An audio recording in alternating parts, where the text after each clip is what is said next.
I was talking to the team to come in and talk today is, maybe taking a step back and looking at, is the industry really, what's going on with our industry as agencies? And I've been in the agency business for 20 years. And at a micro level, it sounds like we're doing a lot of things to solve today, but how do we look ahead a little bit? It's clear that there's so much going on in this industry. I was talking to Ocean yesterday. I'm not sure where she is, if she's still here today. I know she spoke yesterday. I said, I don't really have a lot of stats. Everyone loves stats. It's all on their decks here. And I said, so let me need to find a good one. And what was interesting is anyone familiar with IBIS? They do a lot of market study, data, size of markets, things like that. Not to be confused with IBS. I actually made that mistake once, and I did not like when you do that. But I'm not sure if we're aware as an industry that there's actually over 1 million agencies globally. Anything from the small startups that are a few people to the multinationals. That's a lot of companies that are in this business. And they're generating, I think it's, don't quote me on this, it's around 400 billion is what we're approaching in terms of the size of our industry and what's going on. It's a lot of money moving through these companies. And what they found is that about 50%, a little over 50% of those companies were operating at less than a 10% profit margin. Does anybody know what that means when you say agencies running at less than 10% profit margin? You know what the impact of that is? Anybody? No? Most people don't. They have no idea what that means. That's what I want to talk about today. It's not about numbers, it's not about financials.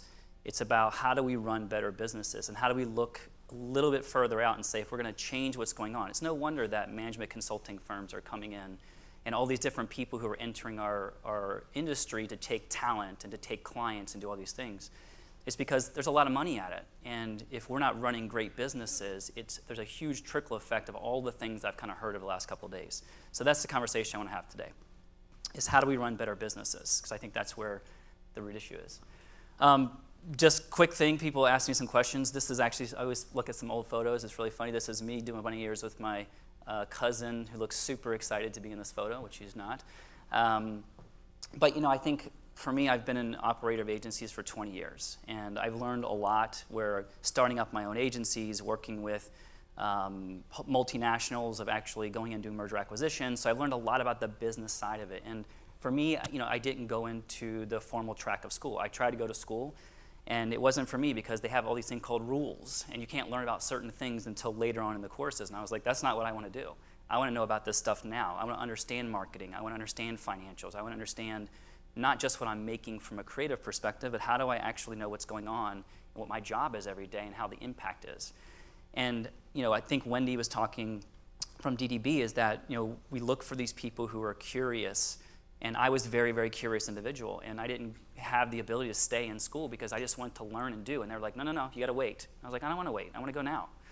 So I went into the workforce, and so shortly after this photo, I went into the workforce. This is before child labor laws, so it was easy to do that. But I went in and started working at the age of 20, and I got to work with a great shop that's now what you know as Boondoggle, as a part of the Havas network. And it was the same challenge when I was working within the agency. Excuse me. I had to constantly find my way to ask the executives, like, what's actually going on? Like, what's going on with our company, and what does this mean? And here's my job. I'm head of Interactive, but what does that mean? I don't even understand what I'm a part of. And so it was interesting because I kept hearing people say, how do we engage more people when we have these millennials or these Gen Zs or these younger generations? And the reality is that it's, for me, as I've progressed through becoming a business leader and a business owner and a business manager, which are all very different things, is that you want people who are curious. And I think we need to embrace that a little bit more. And it's the fact that it's not just younger generations. We have these things, right? They give us access to everything we want at our fingertips. And people are very curious. I think that's part of where we're having some challenges with trying to get people and get our businesses to run the right way. So that's enough about me. So one of the things that I've learned over running my own businesses, working with other people's businesses, working with founders, working with employees, is that there was one common thread that went through a lot of the challenges that we had. And if we weren't doing this as a business, or if we were doing it, there was a direct impact to how happy people were, and were we getting to invest in things like training, were we getting to go win new clients, were we getting to do cool little labs and invest in our own inventions, is that the more people understood how the business worked, the better we all did. And it sounds like a very simple thing, but right now there's such limitations on actually what that means. So when you're an art director, or when you're head of media, or you're an executive, this bridge between, when your CEO stands up and says, great, here's what we're going to do. We're now at the end of the year. How many people remember what their CEO or their managing director or their president said, what 2016 was going to be about and what we're going to work on? Just raise your hands who actually remembers what they said. Maybe 3 people, 4 people? Yeah, that's the problem, is that there's a bridge challenge that we have between understanding what the executives are looking at in the boardrooms or in closed door conversations about what the business is going to do and how's that going to work, and the frontline people who are making stuff. And that gap is why we have a lot of challenges that we're putting Band-Aids on right now. And so, to me, we have these people, like how many people in here have gone to formal business training or business school? Because you're mainly all agency people. So how many people? Can you stand up? I just want to see. Stand up for me. All right. So we're talking about a fifth of the room have actually been trained on how business works. Listen, we're not in the creative business. We're not in the people business. We are in the business business. We have businesses. We need to run them, right? And if you can get more people to understand that at every level of the business, every single time I've seen a company doing that or not doing it, there's a direct impact to the growth of the company and how is it sustainable. So it's not just about changing compensation models, which is a big part of the conversations I've heard this week, which is important. We need to do that. We need to address those things.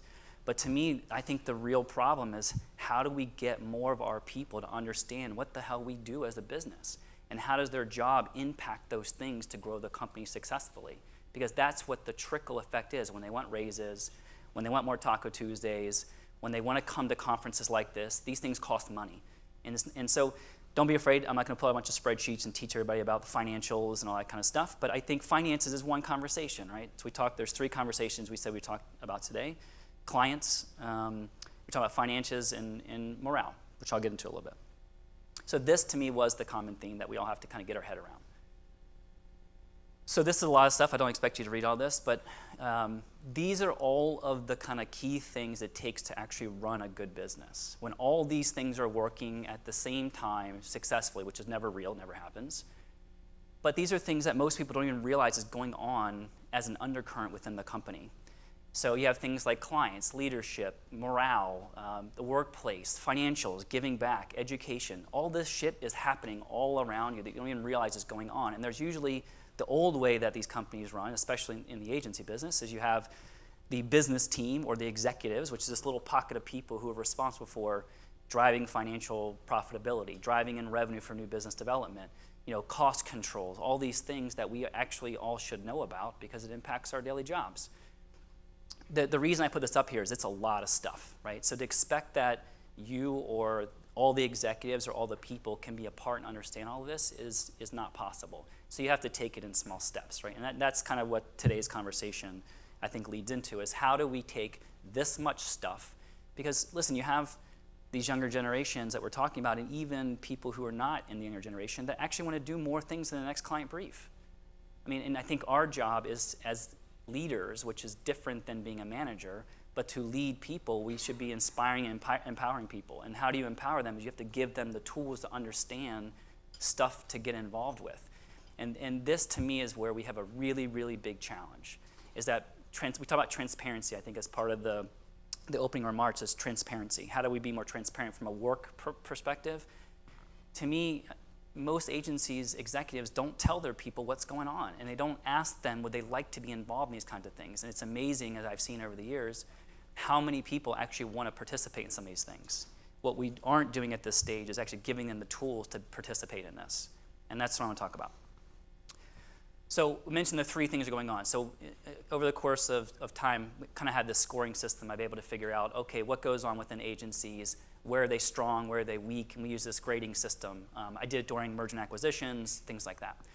So 3 of the areas that constantly come up are these 3 areas. And I'm not going to dig super deep into these, but if we talk about how do we go from what the vision of the company is and where it's going at the executive level, and then we have all the frontline people all the way over here, how do we bridge the gap? Well, it's involving them in these things that are going on and asking them if they want to participate in things. And to me, these are 3 areas that you'd be very surprised how many people actually want to understand this at a fundamental level. And this is where the communication gets challenging, is because most executives say, well, we don't want to show the financials to all of our staff. We don't want them to know the details behind that. But there's simple ways you can actually involve them so they understand when there are challenges in the business and how we need to tighten up. And what does that mean, and how do we focus on that as an entire company and group?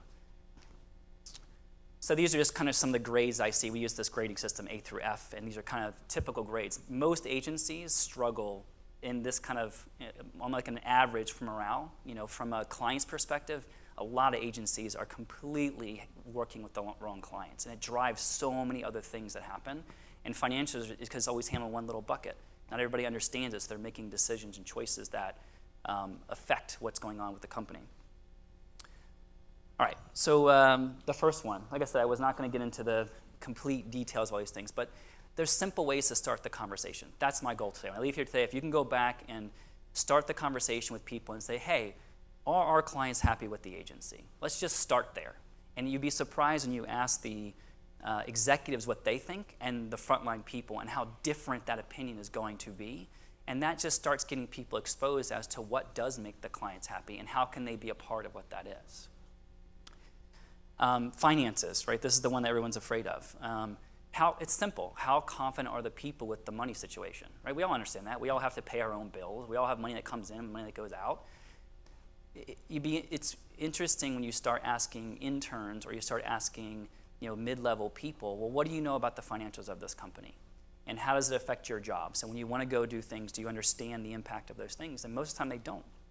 And a lot of times they're uncomfortable even talking about it. So to me, let's expose them to this a little bit and start this question literally at every level and poll it. There's great things like Google surveys, right? You can easily set up a survey, ask these 3 questions when I finish up, and let people tell you what they think. And look at that information. You'd be surprised at how much they actually want to be involved to help these things be better at the company. And we talk about engagement, like this is what they want. People want to be involved in the company. They don't want to just work on client work. It's surveys are being done all over the place that prove it.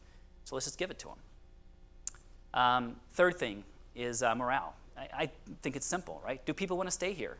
It's like dating, right? You start meeting people. Do they want to be here for quick drink? Do they want to hang out for a little bit longer? Are we just sleeping together? Are we trying to get married? Like what is it that these people want with our company, and how do we find out if they want to stay and how long they want to stay? Listen, turnover rates are going to be part of this business because we're emotional people, and emotional people are excited by different things. So to me, it's crazy to think that people are not going to want to leave the company. It's a matter of knowing when they want to leave and why they want to leave, and can we figure out ways that they want to stay, and what is that? And it's not just little perks and things like that. I heard earlier from the person who was speaking from Wonderman of like doing some really amazing things to get people to want to be a part and compete in the marketplace. All these people coming in with compensation and benefit packages. You'd be really surprised when you ask this question. They're like, I just want someone to come over and say thank you when I finish something. Like there's these little tiny things that make people feel happy and that they want to stay there because they're getting that, and we can't lose sight of that. Okay, so what's the most important thing to leave with today? I do have some takeaway stuff that I'll give to you, but exposing your team is engagement. There's no special sauce. This is not a secret. It's just getting people to feel like they're part of what's going on in the company. It's just that simple. I used to sit in these workshops where they were constantly executives trying to figure out, how do we engage our employees? What do they want? I'm like, ask them.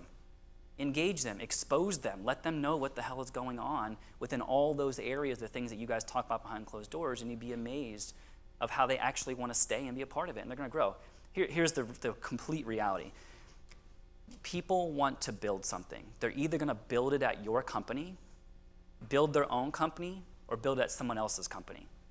So if you don't figure out how to expose them, they're going to do it somewhere else anyway. So if you want to keep people, all you have to do is this, right? It is engagement. It's not that hard. All right, so from a takeaway perspective, it's always challenging to say, what do you leave here with? And I will share this presentation so everybody has in case you want those little questions that you can use. To me, if I looked at any business that was really successful, I've touched maybe about 100 agencies, both small, big, is that one, if they focused on all the things that drove the business, it is not only business development, clients, people, and work. It's not only those 4 things. There's a tremendous amount of pieces that basically make that company sustainable. We have to think that way. How do we build sustainable companies? The only way we can compete against what's going on and coming into our industry. There's a shit ton of money at stake. So of course people are going to come in and be competitive with us. We have to figure out all those things that run sustainable businesses so we can continue to invest and actually run good businesses to compete with them. We're going to lose the battle if we don't do that. There's a lot in for you. You know, a little secret is the more you engage people, the less work you have to do. And it's amazing when I look at executives and they're handling all these things. I'm like, why? You have all these people who want to actually do it. Give it to them. What's the risk? You know, you're already running low margins anyway. Are they really going to mess up that bad? Get them involved and let them be a part of it. There's so much in it for you as the leadership or management role is that it takes so much off your plate. It's crazy how much work it takes off you. The most important piece, expose your entire team. You know, I hate seeing, there's so many cool tools out there for employee engagement, like the Pecons and the Anne Franklies, and they're trying to figure out how to get people engaged. And I think, they charge by the seat, like how many people can come in, and they up and down the prices based on that. I think that's crazy to me because that limits who you actually expose. So I'm saying expose everybody. Let them come in and figure out and find out if they want to be involved in this stuff and how they can actually be a part of it. And I saw earlier when we were talking about the goal of this summit is how do we build the resurgence of agencies going faster, better, cheaper. I like to focus on the go further, faster, right? If you can do these things, you will build a sustainable business. And when you have a sustainable business that's profitable, people are happy, clients are happy. It sounds like it's hard. It's really that it's not. It's just spending the time to focus on it, which, listen, we all know there's not a lot of time to focus on this kind of stuff because we're charged with the billable hour to the client. But if we can allocate some of those time that we're spending in loose areas and figure out what are all the indicators that drive the business, it will move that business along further faster. And the reality is you'll get what you want. In your career path, you will learn a lot of things that you've never learned before. It will make you more competitive when you're up against other people. When you put two people in a job position, creative director to creative director, that are trying to pitch for the same job, the one who asks the questions about how we make money, what are our clients actually like, and get into the business mechanics, they're going to win the job. Because that's what's needed for the executives to succeed with their companies. And then also the business succeeds. And so you get other things and perks out of that company succeeding. So that's all the stuff. We have a very short time today, but I hope that we can all just look at kind of a bigger picture and how do we pivot what we're doing over the next 5 years and not just have Band-Aids for today.